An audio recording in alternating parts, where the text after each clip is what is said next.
कार्यक्रम को लेकर क्या कुछ कहिएगा? आज राजद का सामाजिक न्याय परिचर्चा पर कार्यक्रम था।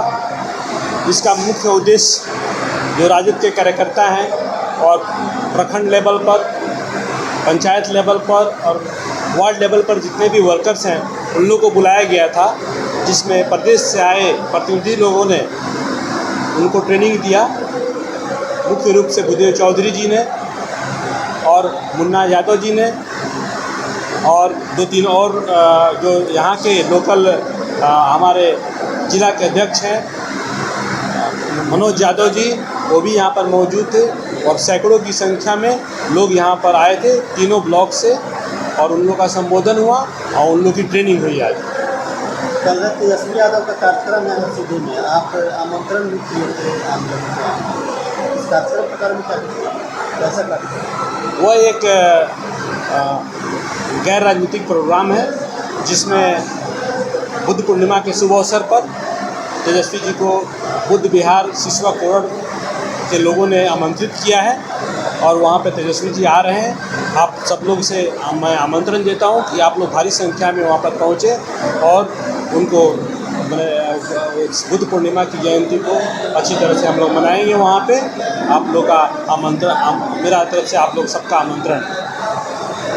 देश में जो युद्ध चल रहा है हिंदुस्तान और पाकिस्तान से, युद्ध विराम कब हो गया, इस पर माननीय नेता तेजस्वी यादव जी ने जो बयान दिया है हम लोग उसको आगे बढ़ाएंगे, क्योंकि सरकार को तुरंत इमीडिएट एक इमरजेंसी बैठक पार्लियामेंट की बुलानी चाहिए, जिसमें अपना पक्ष को क्लियर करना चाहिए कि किस तरह से किस परिस्थितियों में इसको बंद किया गया है।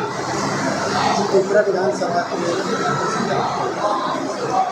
आज के मीटिंग से जो आवाज़ निकली है वह यही है कि हम सबका एक ही लक्ष्य है कि तेजस्वी यादव किस तरह से मुख्यमंत्री बने, और उस मुख्यमंत्री को तेजस्वी यादव को की सरकार बनाने में हम लोग कोई कसर नहीं छोड़ेंगे।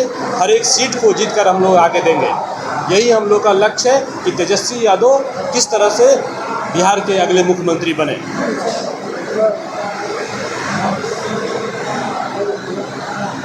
और जो भी कार्यक्रम रहा, बड़ा कार्यकर्ता लोग आए थे, क्या ये अलग जगाने का प्रयास हो रहा है क्या त्रिपुरा विधानसभा में?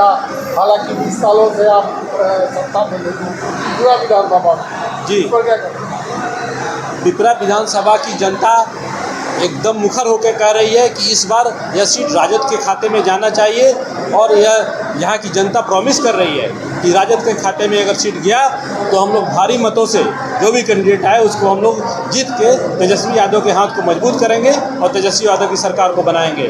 और मुझे पूरा विश्वास है कि यह सीट राजद के खाते में जाएगी और यहाँ से भारी बहुमत से पहले की तरह से फिर से राजद का स्थापना होगा। आज का कार्यक्रम जो था वह सामाजिक न्याय परिचर्चा। सामाजिक न्याय के सूत्रधार लालू जी ने सामाजिक न्याय हमको दिलाने का काम किया। सामाजिक न्याय का मतलब हुआ कि जो वंचित समाज था, जो छूटे हुए समाज था, जिसको कोई पूछ नहीं रहा था, राजनीति में उसको ला करके और सामाजिक न्याय का परिचय देने का काम किया। जिसे कोई पूछने वाला नहीं था इस धरती पर, केवल वोट लेकर के अपना राज करता था और वो अपना राज करता था, हम लोगों से बलिहारी करवाता था। उस बंधन को तोड़ करके लालू जी ने सामाजिक न्याय का हक दिलाने का काम किया, उसी का परिचर्चा था। हम सभी एक हो करके इस बार तेजस्वी जी को मुख्यमंत्री बनाएंगे।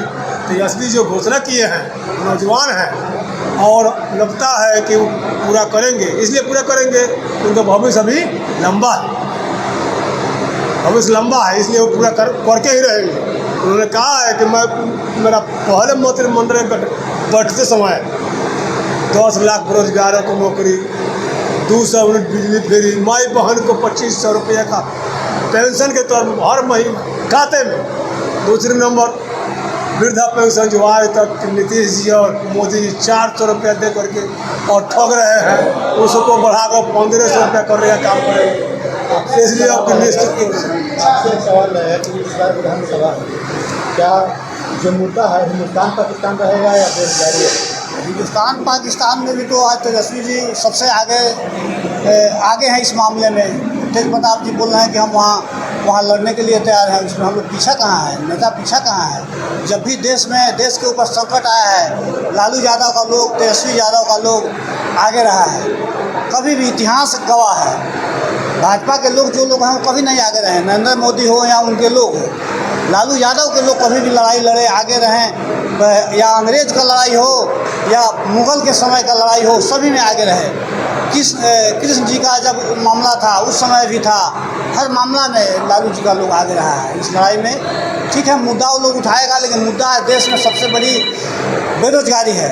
आज यहाँ के सांसद जो राधा मोहन सिंह थे अभी हैं, उन्होंने आज समझिए कि सबसे लंबा अंतराल मैंने यहाँ MP रहे और यहाँ के लिए कुछ नहीं किए। 8 उनके MLA होते थे, उनका सौभाग्य से कृषि मंत्री है, उनको 10 चीनी मिल चलवाने का औकात था, 1 चीनी मिल का बात तक नहीं किए। यहाँ अमूल डेयरी आया जिसको भगवा दिए। हम ऐसे बोलते थे, लेकिन संजोग से वो अपने से कबूल किया कि वो छोटा आदमी था, जो दुनिया का नंबर 1 डेयरी है। संजोग से आ जाता तो चंपारण का कल्याण हो जाता है, बिहार का कल्याण हो जाता है, जिसमें भैंस का दूध का रेट 80 रुपये किलो है। तो बेरोजगारी के नाम पर उन्होंने वो लोग कुछ नहीं करते हैं, सीधा वही लड़ाने का काम, लड़ाई के सिवा दूसरा उन लोगों के पास कोई मुद्दा है नहीं। तेजस्वी जी पूरे हिंदुस्तान में बेरोजगारी के मामले में, युवा के मामले में रोल मॉडल बनेंगे पूरे हिंदुस्तान में, और बिहार के लिए बहुत बड़ा काम है।